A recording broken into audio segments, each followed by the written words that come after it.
Well, we're back doing the Collector's Attic today because of a new acquisition. It's the Berlyn 120.3 scale Silverton Northern Railbus, better known as the Casey Jones.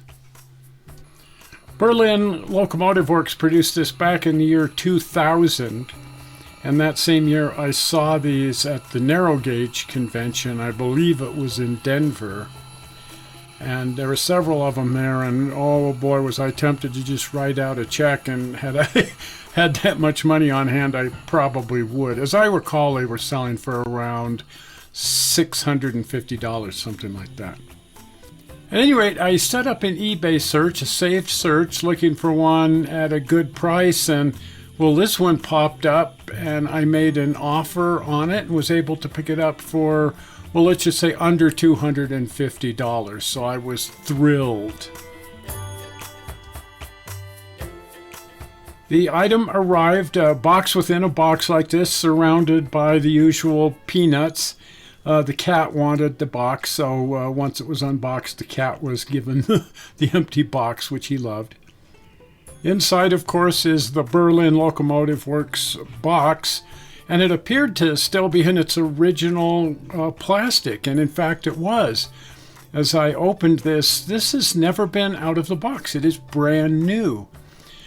Typical of a lot of really nice brass engines, the interior is lined with custom-cut foam, and then the locomotive itself is wrapped in plastic. Just a hint to people who have brass engines, never, ever, ever put your brass engine in the case without it being wrapped in plastic, because the foam will attack your paint.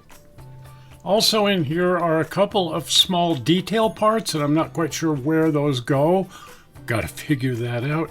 And check it out, a pair of cloth gloves so that you can handle a locomotive without tarnishing the paint. So I very carefully removed the rail bus and started unwrapping the plastic. Also, between the plastic and the model was some tissue paper to further protect it. There's a lot of very fragile detail parts here, and typical of any Berlyn model, they're very fragile because they're incredibly detailed, and so it's very, very necessary to be careful, super, super careful in how you handle this. I'd been warned by someone to be very cautious of these springs, the truck springs, because they can easily pop out of there, and then you're going to have quite a task getting them back in. Now, very interesting to note, when this came up on eBay and I made an offer on it and the seller contacted me and we had a little dialogue over price, it turned out that the person selling this was actually Theo Berlyn.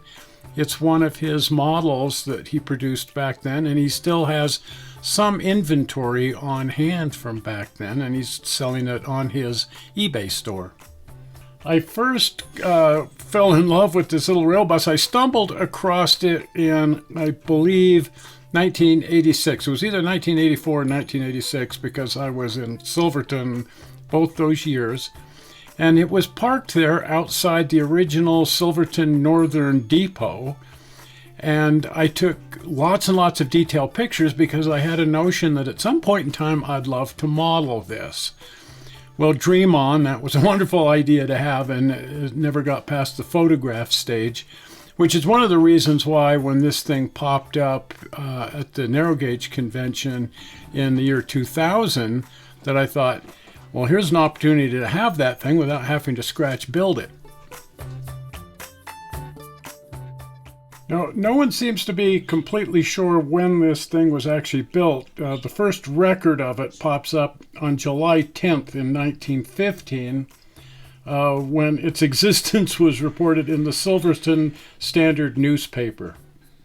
Originally, it was built out of a Maxwell truck, or at least it had parts of a Maxwell frame and a Maxwell engine and transmission, which was exciting to me because my brother had a Maxwell truck, one of the few very surviving early 19 teens, is that the proper expression, Maxwell trucks.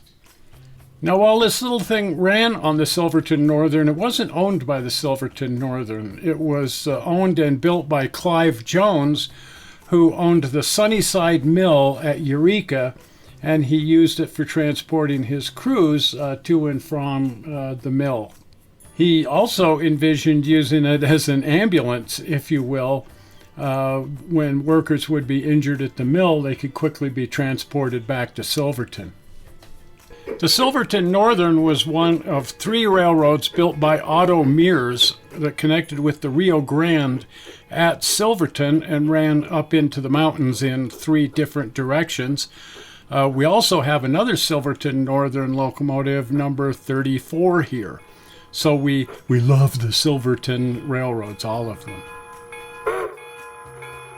This is, of course, Bachmann Connie, as it's been lovingly known, the early Bachmann consolidation. We did a whole series of videos on restoring and detailing these locomotives, and here's a link to that. I digress. Let's get back to the Casey Jones. It only ran as a Maxwell for a few years, and then it must have been involved in some sort of incident, and the drivetrain was replaced with a Cadillac Type 51. The entire nose of the thing here, the hood and radiator shell and everything was changed out. It has been restored to operating condition by a historical society operating out of Silverton, Colorado there. And they do sell rides on this throughout the summer. So if you want to go ride this, take the Rio Grande up to Silverton and get a ride on the Casey Jones once you arrive in Silverton. This same group also restored and owns the C-18, I believe it is, the 315, which is currently operating on the Cumbers and Toltec Railroad.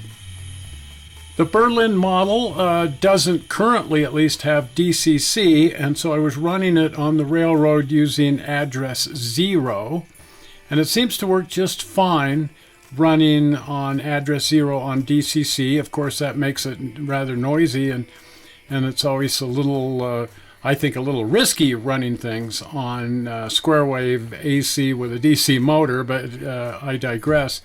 It runs okay. The bus itself runs great, and it runs okay on DCC. I was quite happy, but I'd love to actually add an actual DCC decoder and speaker and sound system. That would just really be a great addition to this model. As with all Berlyn models, the details are just fantastic. The quality of the build is just absolutely fantastic. I've always held that Berlyn models are the finest brass engines ever built. All of the doors are functional with little hinges here. And notice that there are also door catches. When you close the door, they actually latch in place. Full interior. It's got the benches inside for the crews to sit on. And again, I suppose that helped if they were transporting an injured worker, that they would have plenty of room here between the seats to lay somebody down if necessary, hopefully never necessary. Full engine detail here. I was assuming that this was the Cadillac engine because that's the engine that it mostly had, was the Cadillac Type 51, which is a flathead V8, and yet this doesn't quite look like a flathead V8. So if somebody knows exactly what engine this is, please inform me. Single headlight, just like on the prototype. And a figure, an operator running the unit here, sitting at the controls. The controls themselves are very minor. Of course, you don't need a lot of controls on a rail bus. You need a throttle and a braking system. It's mechanical brakes, and so as is typical on a rail bus, the steering wheel is replaced with a brake wheel, and so the operator simply turns this wheel, and that gives them plenty of torque to apply the mechanical brakes. There are only 2 lights, and that may be typical of the prototype as well. A nice interior light, which even has a fixture here, and then of course the single headlight mounted in front of the radiator. If I can figure out a way to convert this to DCC operation, it'd be very easy, just 2 lights to turn on if I can figure out how to access the wiring. This is the second Berlyn model that we have on the railroad. Here we have 488, a K36 locomotive. It's kind of fun. The K36 and 37 were probably the 2 largest Berlyn models ever produced. And then the Casey Jones railbus, probably the smallest thing they ever produced in 1/20th scale. The motor is mounted in a pretty good sized motor box here, which I have not opened up, so I'm not quite sure what goes on in there, but I would assume all the wiring from the 2 lights come into here, and then the motor is in here. I doubt that there's any space inside here for holding any kind of like DCC circuitry. And so I was trying to figure out just where on this model I could possibly put such circuitry. But I think back here behind the rear axle, there's a little small area where the Berlyn logo is. Might be able to tuck very small HO electronics in there. Well, at any rate, it's a great little model, absolutely beautiful, fabulous runner. And I think it's going to be one of the funnest things to run on the railroad, and it will get run quite often, I suspect, especially if I can set it up with DCC electronics. If you are not a subscriber to the channel, please subscribe, and you can do so by clicking on the upcoming blue button. Zoink, right there, the blue button. Well, we're not sure how you found this video on the internet. We hope you didn't find it boring, and Karen and I will see you here on Sunday. We'll see you then. Bye-bye.